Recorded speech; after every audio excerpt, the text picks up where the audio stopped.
प्रेरणाप्रद दृष्टांत भाग 27। तांत्रिक का व्यर्थ प्रयास।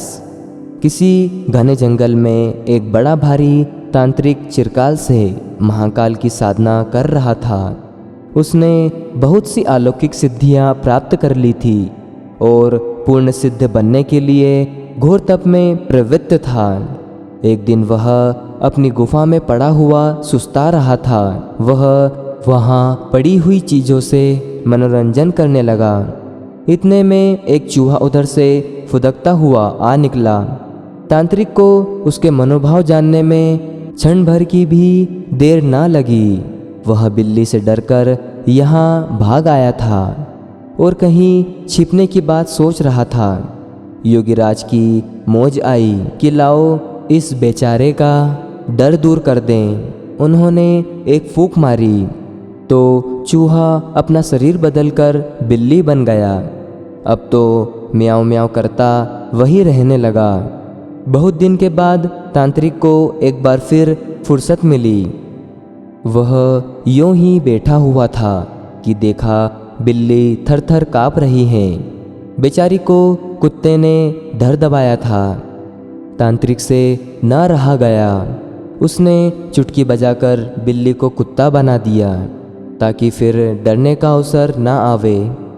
कुत्ता कुछ देर तक दुम हिलाता हुआ कृतज्ञता प्रकट करता रहा, लेकिन फिर भी उसे चैन नहीं था।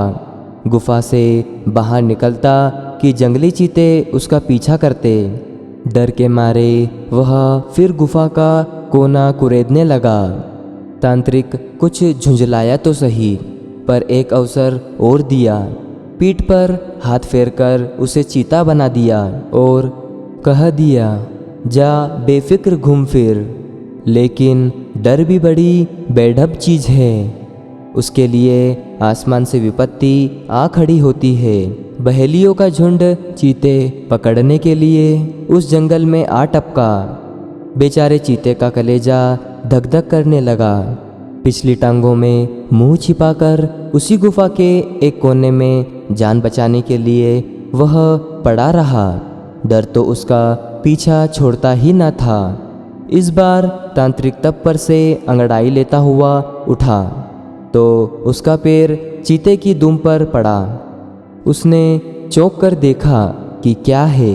आहा, यहाँ तो चीतेराम बैठे हुए हैं। महाशय जी को डर से छुटकारा नहीं। मन का भय इनके लिए साक्षात भय बुला लाता है। तांत्रिक ने खोपड़ी खुजाई तो उसमें से एक विचार टपक पड़ा, जिसका हृदय जैसा है वह वैसी ही परिस्थितियों में रहेगा। दूसरों के कंधों पर खड़ा होकर कोई बड़ा हो जाए तो इससे कुछ लाभ ना होगा। अपने आप उपार्जित की हुई शक्ति ही वास्तविक और स्थायी शक्ति है। केवल दूसरों की सहायता से किसी का भला नहीं हो सकता। योगी ने कमंडल उठाया और एक चुल्लू जल उस चीते के ऊपर फेंक दिया। वह चूहा बनकर बिल की तलाश में फिर फुदकने लगा। तांत्रिक जम्हाई लेता हुआ इधर उधर टहल रहा था और इस बात का अनुभव कर रहा था कि उन्नति का एक ही मार्ग हो सकता है, अपने पैरों पर आप खड़े होना।